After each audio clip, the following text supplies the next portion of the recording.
রিফান্ডের ক্ষেত্রে চেক করা কিন্তু অনলাইনেও চেক করা যায়।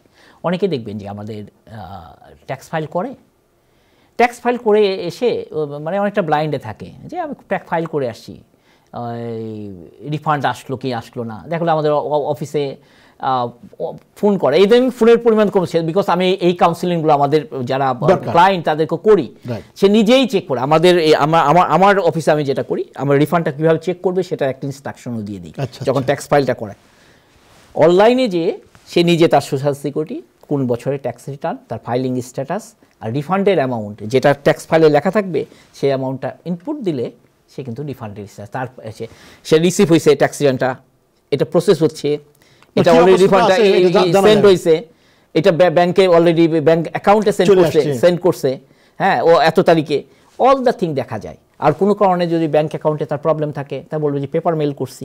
অনেকে আছে যেমন ব্যাংক অ্যাকাউন্ট দিয়ে রাখার পরে দেখা যায় ওই অ্যাকাউন্টটা থ্রেফট হয়ে গেছে, ইনদামেন্টে বন্ধ হয়ে গেছে, তখন ওইটাও বলবে যে এই অ্যাকাউন্টে দিতে পারে নাই, তখন সেটা ওইটাতে তারা পেপার মেল করছে। অর্থাৎ স্ট্যাটাসটা আপডেটেড থাকতে পারে।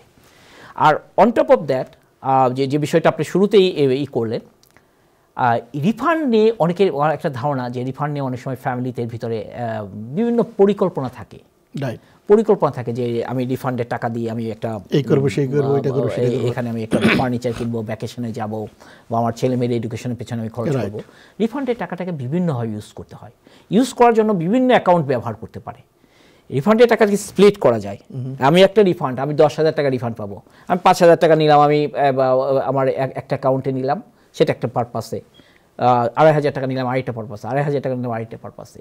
এভাবে কিন্তু আমি স্প্লিট করে অ্যাকাউন্টে নিতে পারি। অনেকে হাজব্যান্ড ওয়াইফ দুইজনে নিতে চায়। কিভাবে সেইটাই হলো একটা ফর্ম আছে, সেই ফর্মে যখন ট্যাক্স ফাইলটা করবে তখন বলবে যে আমার অ্যাকাউন্ট একাধিক অ্যাকাউন্টে আমি করার সময় কনফার্ম করতে পারছি। যখন আমি যখন ট্যাক্স পেপার করবো আমার কাছে বলবে যে আমি আমার 3টে অ্যাকাউন্ট আমি নিতে চাই। আবার আরেকটি ইন্টারেস্টিং ব্যাপার, এই ফাঁকে কিন্তু রিফান্ডের টাকা ইনভেস্টমেন্টে করা যায়। একটা বিউটিফুল প্রজেক্ট। আমাদের কমিউনিটিতে এগুলো ফ্যামিলিয়ার না এখনো।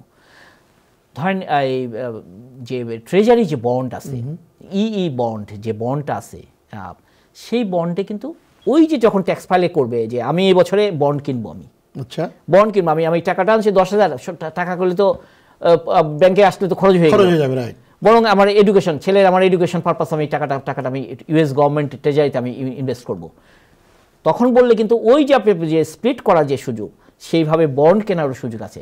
ওই সময় আমরা যখন ট্যাক্স ফাইলটা করবো তারপর ফাইলটা আমরা অর্ডার প্লেস করে দিতে পারি।